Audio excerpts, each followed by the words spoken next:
Book 2, Chapter 2. The Flower of Utah. This is not the place to commemorate the trials and privations endured by the immigrant Mormons before they came to their final haven.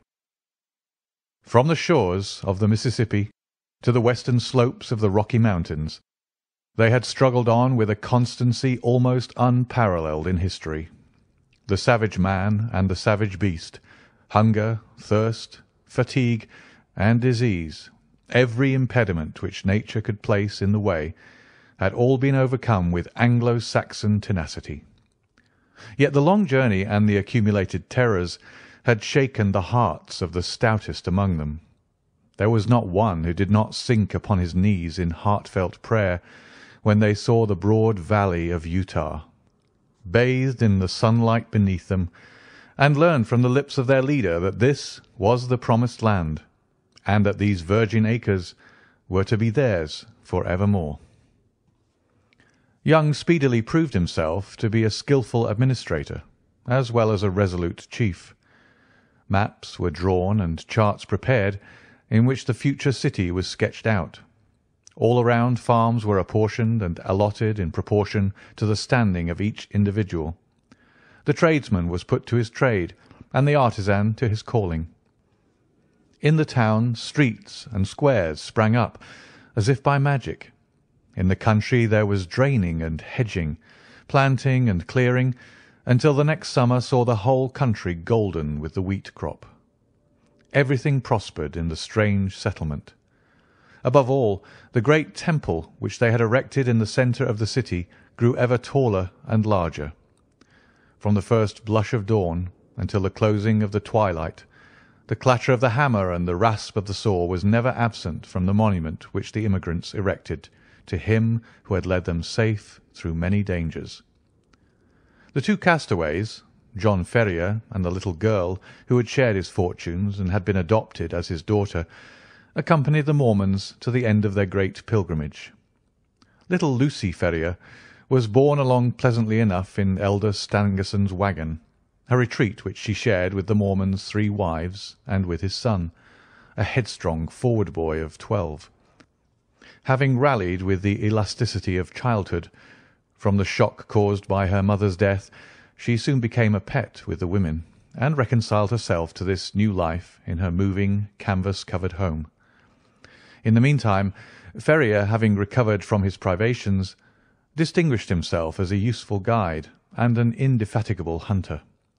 So rapidly did he gain the esteem of his new companions that when they reached the end of their wanderings, it was unanimously agreed that he should be provided with as large and as fertile a tract of land as any of the settlers, with the exception of Young himself, and of Stangerson, Kemble, Johnston, and Drebber, who were the 4 principal elders.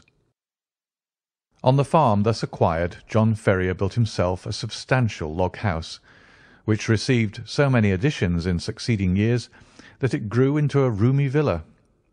He was a man of a practical turn of mind, keen in his dealings and skilful with his hands. His iron constitution enabled him to work morning and evening at improving and tilling his lands. Hence it came about that his farm and all that belonged to him prospered exceedingly. In 3 years he was better off than his neighbours. In 6 he was well-to-do. In 9 he was rich. And in 12 there were not half a dozen men in the whole of Salt Lake City who could compare with him. From the great inland sea to the distant Wasatch Mountains, there was no name better known than that of John Ferrier. There was one way, and only one, in which he offended the susceptibilities of his co-religionists. No argument or persuasion could ever induce him to set up a female establishment after the manner of his companions. He never gave reasons for this persistent refusal, but contented himself by resolutely and inflexibly adhering to his determination. There were some who accused him of lukewarmness in his adopted religion, and others who put it down to greed of wealth and reluctance to incur expense. Others again spoke of some early love affair and of a fair-haired girl who had pined away on the shores of the Atlantic. Whatever the reason, Ferrier remained strictly celibate. In every other respect He conformed to the religion of the young settlement, and gained the name of being an orthodox and straight-walking man. Lucy Ferrier grew up within the log-house, and assisted her adopted father in all his undertakings. The keen air of the mountains and the balsamic odour of the pine-trees took the place of nurse and mother to the young girl. As year succeeded to year, she grew taller and stronger, her cheek more ruddy, and her step more elastic. Many a wayfarer upon the high road which ran by Ferrier's farm felt long-forgotten thoughts revive in their mind as they watched her little girlish figure tripping through the wheat-fields, or met her mounted upon her father's mustang and managing it with all the ease and grace of a true child of the West. So the bud blossomed into a flower, and the year which saw her father, the richest of the farmers, left her as fair a specimen of American girlhood as could be found in the whole Pacific slope. It was not the father, however, who first discovered that the child had developed into the woman. It seldom is in such cases. That mysterious change is too subtle and too gradual to be measured by dates. Least of all does the maiden herself know it until the tone of a voice or the touch of a hand sets her heart thrilling within her, and she learns with a mixture of pride and of fear that a new and a larger nature has awoken within her. There are few who cannot recall that day and remember the one little incident which heralded the dawn of a new life. In the case of Lucy Ferrier, the occasion was serious enough in itself, apart from its future influence on her destiny and that of many besides. It was a warm June morning, and the Latter-day Saints were as busy as the bees whose hive they have chosen for their emblem. In the fields and in the streets rose the same hum of human industry.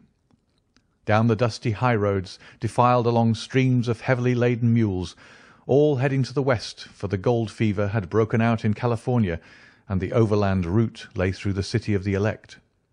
There, too, were droves of sheep and bullocks coming in from the outlying pasture lands, and trains of tired immigrants, men and horses equally weary of their interminable journey.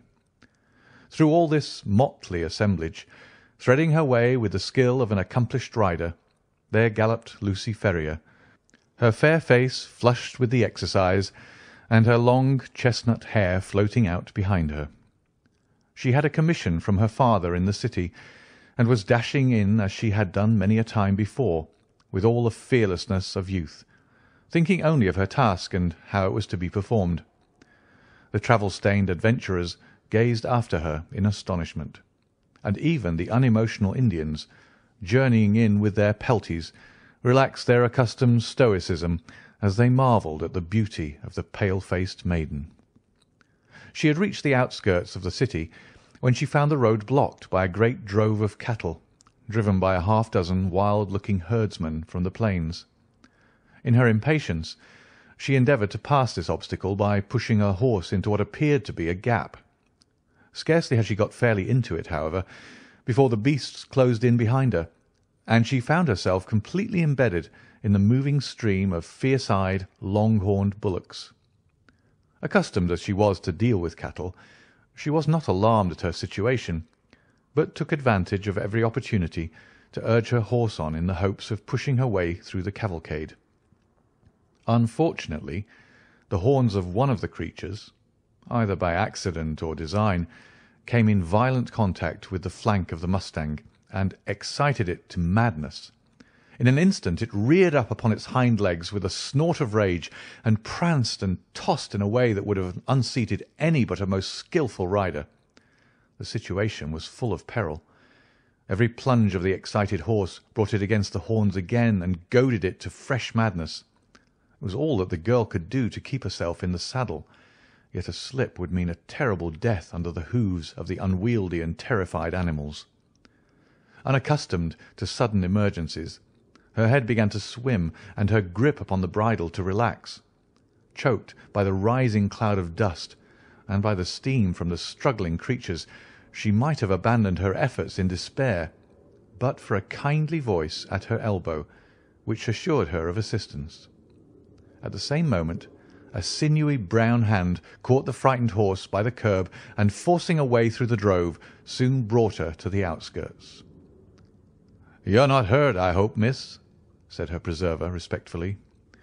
She looked up at his dark, fierce face and laughed saucily. "I'm awful frightened," she said naively. "Whoever would have thought that Poncho would have been so scared by a lot of cows?" "Thank God you keep your seat," the other said earnestly.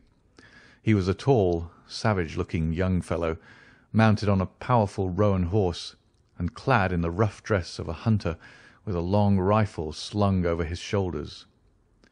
"I guess you are the daughter of John Ferrier," he remarked. "I saw you ride down from his house.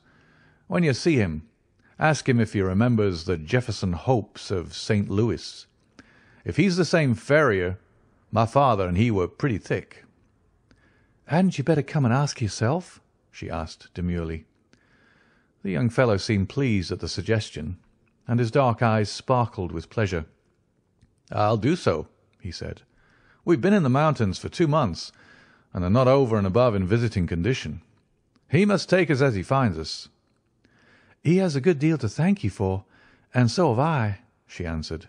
"He's awful fond of me. If those cows had jumped on me, he'd have never got over it." "Neither would I," said her companion. "You? Well, I don't see that it would make much matter to you, anyhow. You ain't even a friend of ours." The young hunter's dark face grew so gloomy over this remark that Lucy Ferrier laughed aloud. "There, I didn't mean that," she said. "Of course you're a friend now. You must come and see us. And now I must push along, or father won't trust me with his business any more. Good-bye." "Good-bye," he answered, raising his broad sombrero and bending over her little hand.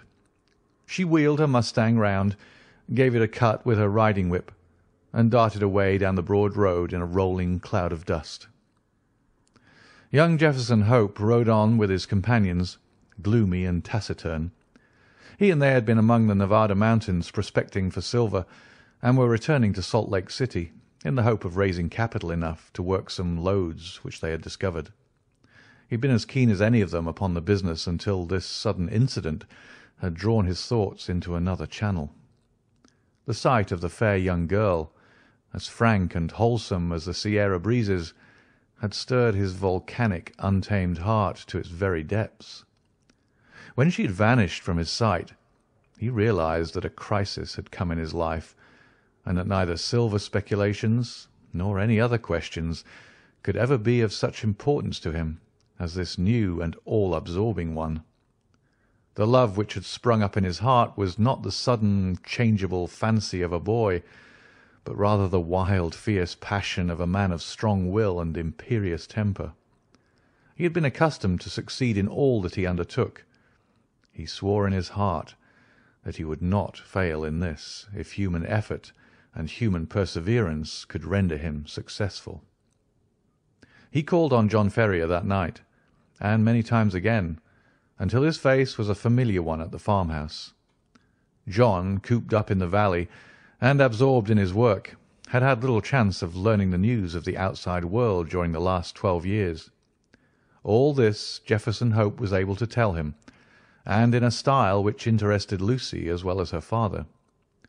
He had been a pioneer in California, and could narrate many a strange tale of fortunes made and fortunes lost in those wild, halcyon days. He had been a scout, too, and a trapper, a silver explorer, and a ranchman. Wherever stirring adventures were to be had, Jefferson Hope had been there in search of them. He soon became a favourite with the old farmer, who spoke eloquently of his virtues. On such occasions Lucy was silent, but her blushing cheek and her bright, happy eyes showed only too clearly that her young heart was no longer her own. Her honest father may not have observed these symptoms, but they were assuredly not thrown away upon the man who had won her affections. It was a summer evening when he came galloping down the road and pulled up at the gate. She was at the doorway and came down to meet him. He threw the bridle over the fence and strode up the pathway. "I am off, Lucy," he said, taking her two hands in his. and gazing tenderly down into her face. "I won't ask you to come with me now, but will you be ready to come when I'm here again?" "And when will that be?" she asked, blushing and laughing. "A couple of months at the outside. I'll come and claim you then, my darling.